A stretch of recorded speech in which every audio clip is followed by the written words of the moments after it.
Major fashion brands have spent years selling you the idea that their clothes are ethical, sustainable, and produced under fair conditions. New investigations across multiple supplier countries tell a different story, and the names that keep appearing in those reports are the same ones you see in every shopping center. Zara, H&M, Gap. The gap between the marketing and the factory floor is wider than most shoppers realize, and the evidence is now too detailed to wave away. If you have ever picked up a shirt with a tag that mentioned ethical sourcing or sustainable production, you assumed somebody checked the supply chain. That is the entire point of those labels. They exist to make you feel confident about your purchase. The reports now circulating across investigative outlets, labor rights groups, and watchdog organizations suggest those checks have failed in serious ways across multiple regions, and that the failures are not accidents. Here is what investigators have actually found. Audits inside garment factories. Supplying these brands have uncovered children as young as 6 working long hours in textile units, cotton fields, and finishing workshops. Some of the children sew, others cut threads. A smaller group operates basic machines. All of them are paid a fraction of an adult wage, and the work happens during hours when they should be in school, learning to read and count. You should know exactly where these findings come from, because the source matters. Reports have emerged from countries including Bangladesh, India, Pakistan, Turkey, and parts of West Africa. Each investigation followed a similar pattern. Researchers traced the supply chain backwards from the store shelf to the original raw material producer. Along that chain, child labor showed up at multiple points, often hidden inside subcontracting arrangements the brands claimed they had eliminated years earlier. Stay with this, because the next detail explains how the brands keep getting caught. Fast fashion runs on speed. Design moved from concept to store shelf in weeks. To hit those deadlines, main suppliers hand off parts of the work to smaller workshops, which then hand off pieces of that work to even smaller operations. By the time the order reaches the final stitching unit, it might be 3 or 4 steps away from the company that signed the original contract. That is where oversight breaks completely. Now you might wonder why the brands do not just inspect more carefully. They have audit teams, they have certification programs, they have public commitments printed on every campaign. The honest answer is that inspections are scheduled. Factories know when auditors arrive, and the children are usually sent home for the day. Surprise visits are rare. Independent visits are even rarer. The system is built to look clean, not to be clean. And the difference between those two things is where the abuse hides. Here is the cotton story you may not have heard. Some of the raw cotton used in big retail collections comes from regions where child labor in agricultural work is a long-standing problem. Children pick cotton during harvest seasons. The cotton then moves through trading hubs, gets mixed with other cotton, and arrives at mills with no easy way to trace the original source. By the time it becomes a t-shirt, the link to a child laborer is buried under 3 or 4 layers of paperwork that nobody is checking carefully. What about the sustainable cotton labels? Those are supposed to fix exactly this problem. The trouble is that certification programs vary enormously in quality. Some are rigorous. Others are barely more than logos slapped on packaging.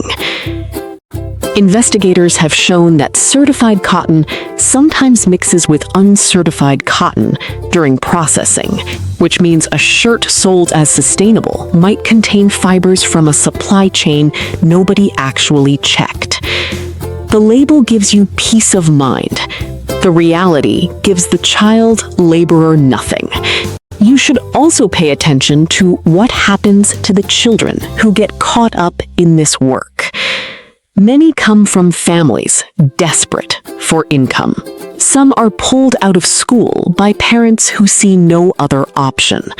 A smaller group is moved across borders by traffickers who promise jobs and then trap workers in cycles of debt. The brands are not the only actors responsible for this situation, but their purchasing power gives them more pull to change it than almost anyone else in the chain. Now consider the response from the companies named in these reports. Most issue strong public statements when an investigation drops. They announce new audits. They cut ties with specific suppliers. They promise reforms. Then the news cycle moves on.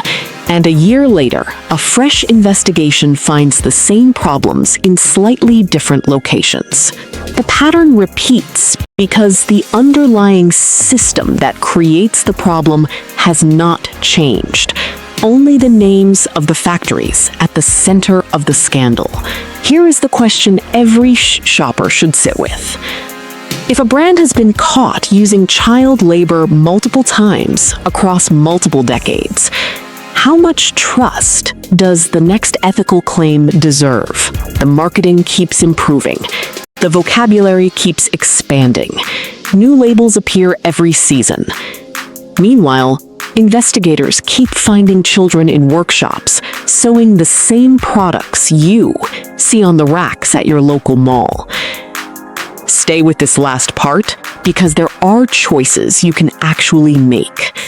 Buying less is the single most powerful action a shopper can take.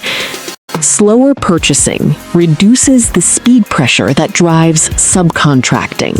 Asking questions about supply chains pushes brands to publish more detailed information. Supporting smaller labels that produce in transparent conditions sends a market signal that fast fashion executives actually read, because their entire business depends on knowing what shoppers want. You can also look for certifications that have stronger reputations, even if they are less common in big retail chains. Some labels require full traceability from cotton field to finished product. Those products cost more, which is the honest part of the equation. Real ethical production cannot be priced the same as fast fashion, because the costs are different all the way down the chain, and pretending otherwise is exactly the deception that got the major brands into this mess. What about secondhand shopping? It is one of the most effective ways to step out of the supply chain entirely. Every garment that gets a second life is a garment that does not require new raw materials, new factory hours, or new shipping. Charity shops, online resale platforms, and clothing swaps have grown into a serious alternative to traditional retail, and shoppers under 30 have been driving that shift faster than any other group. The financial side works in your favor too. Here is another angle that gets less attention. Workers in these factories, including adult women who make up most of the workforce, often want better conditions, but cannot speak out because they would lose their only source of income. International pressure on brands creates the safest path for change because it shifts the cost of reform onto the company rather than onto the workers themselves. That is why investigations and consumer attention matter, even when they feel like they are not changing anything in the short term. Government action is the missing piece in most of these stories. European regulators have started pushing for mandatory due diligence rules that would force brands to verify their supply chains rather than just hope for the best.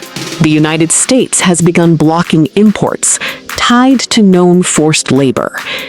These rules are imperfect, but they are the first serious attempts to make the legal system catch up with the reality of how clothes are actually made.